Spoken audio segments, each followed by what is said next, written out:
3. Ayun, Game. no? Nako.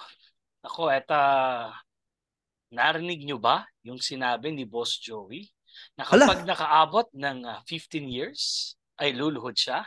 Yan ang ating alamin. Kaya tara, atong joke lang. Hindi po ito atong alamin. Ito po ang normal na vlog ni Kulas at ni Tigas. Magandang araw po sa inyong lahat, gabi o ano kung man. Nagchichismis kasi, may mga nagchichismis. O bakit isa ka na lang? Naghiwalay na ba kayo? Nag-away ba kayo? Hindi. Nagkawit tayo sa babae. Wish ko lang may babae tayo, di ba? Nag-aw Nag-away po kami, maling butas. Anyway, joke lang. Um, hindi, may kanya-kanya po talaga kasi kaming vlogs. Ako po, pag Oo. mag-isa ako, atong alamin, no? Noon ko pa po yun ginawa, 3, 4 years ago pa. Noon pa ako may atong alamin sa isang internet program. Noon pa yon. Si Kulas naman, siya po ay Tambay Reviews. So, bisita. Yes. Actually, mali tayo eh. Dapat pala sa umpisa sinasabi yung like, subscribe, O, like na kayo, ha? ganyan. Oo, kasi sa uli natin sinasabi lagi kaya isang taon na Wala nang tayo, retention. isang taon na tayo wala pa tayong kita sa YouTube. Pagitaan nyo na kami. Okay, Ayan. sige. Oo, Banatan na natin. bananata na natin. O ano bang unang masasabi mo paring Kulas with regards to dun sa issue na nalulugi na nga ang Tito Vic and Joey at magsasara daw yung Itbulaga at yung reaction ni Tito Hindi. Sen at ni Boss Joey. Hindi, alam mo naman ngayon sa panahon ng social media, at, yung mga tao ngayon, napakaraming option or choices pagdating sa kanilang Tumaba source ka. of entertainment. Tumaba ka. Lumaba ko. Halatang halata. Anong pinagagawa mo lately? Hindi ka Wala lang ko. nagla-live ng nag-ano, tumaba ka. Anong Ayun nga. pinagagawa mo? Yung doble na yung dito mo, magkamukha na tayo. O nga, no? Hindi, O ayun ano, nga. sorry. Hindi, yung mga tao kasi ngayon, ang daming choices sa entertainment, sa streaming, sa YouTube, Facebook, social media, iba-iba. So, yung mga writers, may tendency talaga ngayon na i-exaggerate yung mga bagay. Sisimula yung mga aso ko. Na i-exaggerate yung mga bagay kasi nga, ang daming competition eh.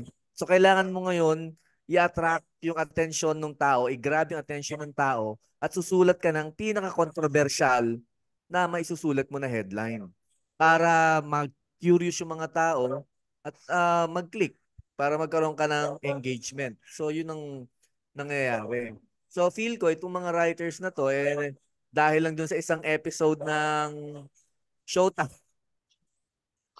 Sabi na ata maingay. Ayun, Hindi naman. so masyado ng gustong pagkakitaan nung mga writers, yung And nangyaring vloggers. writers and bloggers, yung pagkapanalo nung Showtime dun sa ratings nung launch nila compared sa Eat Bulaga. Kaya ano, naghahanap sila ng angulo ngayon na mas controversial. Ayun na. Hmm. Yun yung Hindi, pasok ko sa normal, isip. normal naman yun eh. Kaya nga, Maski naman tayo ganun. Kasi you would want, syempre gusto, hindi ka naman gagawa na hindi mo gusto mapanood, no? Unlike dun sa mga tao, marami talagang tao na ang main source of income nila ay itong social media, vlogging. itong Oh. mga ano na to. So kailangan talaga na yun. Kasi, yun eh, yun yung ano nila eh. Doon ang gagaling yung pera nila eh. Samantalang tayo sa mga sugar daddy natin. Wish ko lang. Wish ko lang may sugar daddy tayo. Meron Eh ba? tayo na nga yung daddy. Tayo na nga yung daddy. Actually ako yung best example ng ano eh, ng sugar daddy kasi yung ihi ko may langgam eh. Diabetic ako eh. Eh ako ang literal na sugar daddy. Oo nga, pero yun eh. Ganun nga eh. Katulad yung ano, si Diwata, di ba? Si Oo. Diwata nakulong eh. Alam mo ba yun? Nakulong siya ngayon eh. Oo nga, oo nga. Dahil Oo doon sa kaso eh. dati. Oo. Kanina hindi mo alam nung first take. Third take na po namin to. Kanina hindi na alam. Yung una Salamat na po kay wala Atong. yung Atong alamin. kanina hindi niya po alam. Ngayon alam niya na. O kasi third take na to eh. Hindi kasi nga si Diwata nakulong. Tapos ang reaction ng mga tao sobra naman kasi kung tutuusin kawawa talaga kasi sikat siya eh. So Nag-iinitan eh. lahat nire-research siya, lahat inaalam tungkol sa kanya. So, very sad, pero ganun talaga eh. Ganun talaga eh. Pero masasabi mo dun sa sinabi ni Boss Joey na Na kapag lulod siya? nakaabot daw ng 15 years ang Showtime ay luluhod siya. Well, si Boss Joey din naman kasi may tendency siyang maging rabble-rouser. Yung Explain. kumbag, Marami hindi nakakaintindi nung sinabi mo na yan. yung ano, lalo siyang mangiinis, lalo siyang manggugulo, or he wants to create a reaction. Parang So, si Andy so Kaufman. sa feeling ko, so in other words, sinasabi mo nang kay clickbait din siya. Pwedeng ganon. Kasi pag-uusapan, syempre magkakaroon uli ng attention na dagdag yung Eat Bulaga. Mm. Kasi the mere fact na magre-react tayo, Oh, di ba? tayong dalawa, yun Okay. yung yun Sabi yung ko, point ko. tinanong ko po si Kulas, got a reaction video. Sabi ko, anong topic natin? Sabi niya, edi syempre, pag-load ni Boss Joey, yun eh. Yun yung pag-uusapan eh. Yun talaga yung pag-uusapan kasi very controversial in a sense na grabe yung proximity nung pagluhod niya. Kasi pag naka 15 years, yung Showtime yata sa October. Sa October yata, na, which is I think Hmm. same month ng birthday ni Boss Joey. Um, ano na 15 years na eh. So ang lapit. Ang lapit. So kung maniniwala ka na 15 years luluhod siya, parang ang sarap talagang pag-usapan. Pero sa tingin mo luluhod siya? Tingin ko hindi. Kumbaga kasi yun nga si Master Henyo mahilig siyang magbitaw minsan ng mga pananalita eh. Na we don't really mean whether he means it or it's a joke. 'Di ba? May ganun si ano eh. May tendency ganun si Master Joey na later on pwedeng bawiin niya or pwedeng mag-apologize siya. Kumbaga sa ano yun eh. Yung spur of the moment na pang kumbaga he just says Oh, whatever tsaka was ramdam in natin his galit mind. niya eh. Galit-galit talaga Oh. sila ni Tito Sen eh. No? Actually, yun Eh, yung gusto ko sa ano nila eh. Kung mapapansin niyo kaya alam ng mga tao si Vic Soto eh. Kasi siya yung ano eh. Si Tito Sen, medyo galit. Tapos magbanata. Si Tito Sen galit lang eh. Papakita namin yung ano, papakita namin yung aming BIR, 'di ba? So technically, no harm done. Walang oh. sinaktan yung papakita namin yung BIR. Tapos ito si Boss Joey, babanatan niya, babanatan niya na pa. Mga inggit kayo. Mga inggit kayo. Number 5 kami. Luluhod ako kapag... So, siya naman yung extreme. Di ba? Oo. And Bossing was just so cool and Alam mo smiling naman. and all. So, yun eh. Makikita mo yung dynamic nilang tatlo. Ang galing eh. Kaya ang saya pa din eh. Pero ako, sa tingin ko ba, luluhod si Boss Joey? Hindi luluhod yun. Hindi, Kasi hindi. may sinabi pa siyang last eh. May sinabi pa siyang last. Wala ako dito noon. Kung mararinig niyo yun, kasi ako pinapangingin ko lahat sinabi niya. Baka pag 15 years, wala ako dito noon. So feeling ko kapag 15 years na, mag-abroad na naman to. Tapos after 2 weeks, tsaka lang babalik. Ha?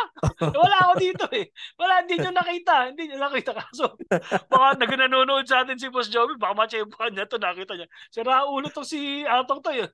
Yun yung lusot ko. Hinulaan na eh. Hindi, pero I think, hey, ganun talaga ngayon ang usapan. Actually, ang may kasalanan din ito talaga itong mga vloggers na ito. Oo. Tulad natin. Tulad natin. Kasi katulad ng isang episode, ang clickbait ko, nalulugi na ba ang Eat Bulaga? Oo. Siyempre, alam ko namang hindi or alam mo yun, pero kailangan mo lang i-intellectualize ng konti. Tapos yung iba sabi, eto, mema lang to, mem. Siyempre po, vlogger kami. Nagbablog kami. Anong gagawin namin dito? Kailangan may sabihin kami. Di ba? Alam ko naman, Oo. tara, nalulugi na ba ang Eat Bulaga? Tara, atong alamin. Opo, nalulugi na. Paalam, di ba pwedeng ganun? Ano to, stories, reels, ganyan. Oo. Kailangan po sa vlogger may maka talaga. May masabi ka. Kasi kapag Ma. wala kang sinasabi, edi nag-vlog ka pa. Oo. Ano. Actually, mas gusto mo ba yung ano, sa sinusulat yung vlog? Kasi vlog eh. Yung mga Oo. sinusulat eh. Di ba? Wala pang V na nga sa video. Mas gusto mo ba yung Oo. vlog na sinusulat lang ng mga tao? Ah, mas gusto ko yung vlog, yung mga video essays. Kasi, syempre, admittedly, kahit ako minsan Yung katulad ng ginagawa mo sa mga Tumblr reviews. na This movie mahilig. has reached the... And sabi ko pag pinapakinggan ko si Kulas, hindi ko kaya to. Pang social to. Pang social to. Panoodin niyo po yung mga Hindi, tambay reviews ni Paring Kulas. yun nga, kasi nga yung attention span ng mga tao ngayon, hindi na ganun kahaba para ma-maintain yung attention nila kung mahaba yung sinasabi mo or sulat lang tapos walang visual stimuli or stimulus, di ba? Actually, yung nagulat nga ako late yun, tinanong ko yung mga estudyante ko. Kasi Oo. nung meron silang nire-report tapos sinasabi nila na yung isang vlogger daw gumagamit daw ng long form. Long format daw, ganun. Sabi ko, can you define kung ano yung Long long format. form? Alam mo sabi sa akin, 3 pages daw. Parang, ha? Parang ako atakin sa puso, ganun na ba talaga yung mga tao ngayon? Kung parang ng isda o goldfish sa attention span? So, ayun nga. So, ako, mas gugustuhin ko yung yung vlogging na may visual aspect kasi, ayun nga, admittedly, mas madaling mabore ngayon yung mga tao dahil nga dun sa mga style ng entertainment natin ngayon na kailangang mabilis ang cuts. Which is very Ano, unfortunate para sa mga taong hindi ganun ka-techy. Ako hindi naman talaga ako techy. no, ako rin, hindi rin naman. Oo, hindi ako techy. Malandi ako pero hindi ako techy. So hindi I'm not the type of person na laging nasa katawan yung cellphone. No, pero Hmm. syempre kailangan mong gumamit ng cellphone. 'Di ba? Laging nga marami nagsasabi sa akin, "Oy, naka-online ka, hindi ka nagre-reply." Naka-online lang ako kasi yung cellphone ko nakabukas kasi unlimited Oo. yung internet namin. Pero it doesn't mean nakatabi ko yung cellphone ko. 'Di ba? Iniiwan ko lang din yung cellphone ko. Oo. Anyway, to sum up, no? Masaya to kasi masaya to kasi may content tayo kasi kung ano wala na rin talaga kami maisip na content eh. Ay, kanina may nakita ko sa Manila, parang column sa Manila Times kung paano raw mananalo uli yung Itbulaga dun sa ratings war. So sa akin medyo premature yung ganong klaseng article. Kasi nga, bago lang eh. Itong Sabado lang nangyari yung ratings na ganun eh. Tapos meron na silang Hindi, at saka parang nahabol na agad nitong analysis. April 13, parang Oh, 1 points, 2 points na lang yata yung lamang eh. So very premature talaga yun. May oo. nag parang may nagtanong sa akin eh. Andun ka nung sa live natin, isang Facebook live natin. Sir Atong, paano ba magkakaroon ng isang successful na TV show o isang Hmm. successful na pelikula? There's no Walang formula no talaga there's na no talagang 100%. concrete formula na 100% that it would work. No. Hmm. But I would always believe it's always about new ideas. Lagi yan sa Hmm. bagong idea eh.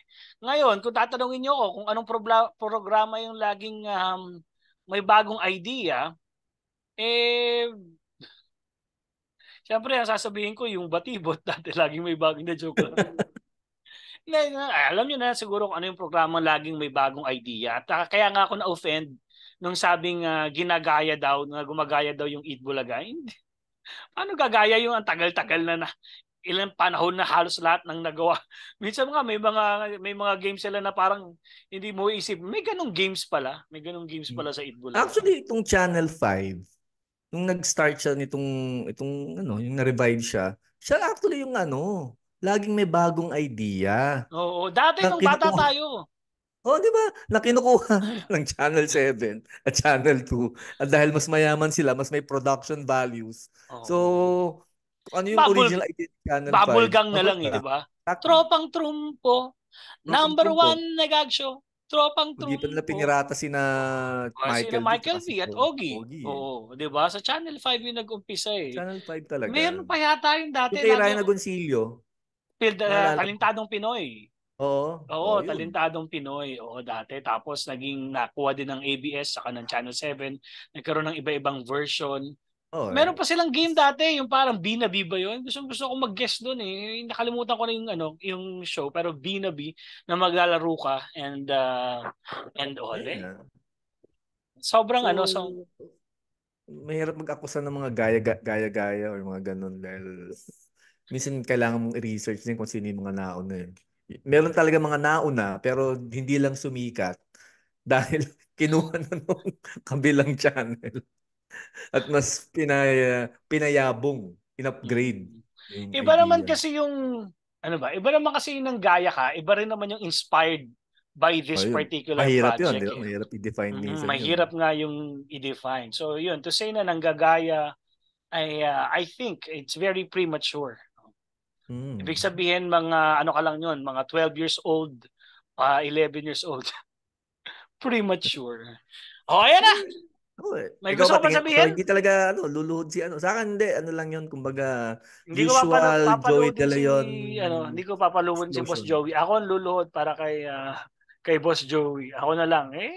77 na yung tatay natin eh. 77 na yun. Uy, Hindi magandang makita sa TV ay lumuhod ang isang 77 na isang institusyon. Ngayon institution na kung yun. gusto nyo makita yon may problema sa utak nyo. Di ba? Kahit Eh, ano yung pang mga sabihin hater nyo, niya, oo, yung mga hater nyo, kung gusto nyo siyang makita lumuhod, may problema sa isip nyo.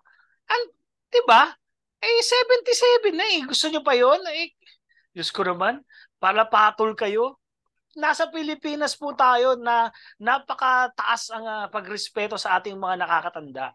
Na ang Pilipinas ang bansang may po at opo. So kung nais nyo lumuhod si Joey, sapakan na lang tayo. Joke lang, peaceful ako. Hindi rin ako nako, makikipagsapakan. May ina-expect ko na mayroong magre-react dyan sa huli mong sinabi. Hindi, may Dahil diabetes yung po mga ako. bata, May diabetes po ako, ha. Hindi ko po kaya makipagsapakan. Makipagsapakan man ako lugi. Pag ano na nasuntok lang, ako, basketball. kapag nasuntok ko siya gagaling na ako, hindi pa. So hindi po ako makikipagsapakan. Lugi po ako for peace ako. Kaya lang yun nga, Tito Vic and Joey, ayun nga ang pinaka naging problema dun sa paghiwalay nila sa tape. I think hindi sila nirespeto. Hmm. 'Di ba? Ano ba naman yung 6 years? 'Di ba? Na patapusin sila, sinimulan naman nila 'yon. Anong tuloy nangyari? Ayun, Sila tuloy yung nalugi, natapos. Sila tuloy napasara. yung natapos, 'di ba? Oo. Importante po sa Pilipinas, bansang may po at opo, na nagrerespetuhan po tayo lalo po sa Oo. ating mga nakakatanda at isipin kung ano ang naibigay nila at naidulot nila sa atin. 'Di ba? Mhm. Like Tito Vic and Joey, ilang kanta ba nila ang kinanta nyo? 'Di ba? Oo. Ilang pelikula ba nila ang pinanood niyo? No, ngayon itong mga pawok ganyan, no, may nabasa nga ako na parang may mga nagagalit with regards dun sa nagbabae si Aiza. Nabasa mo ba 'yan, parang Kulas? Oo, eh, parang shame on them na ginawa ro katatawanan yung cross-dressing.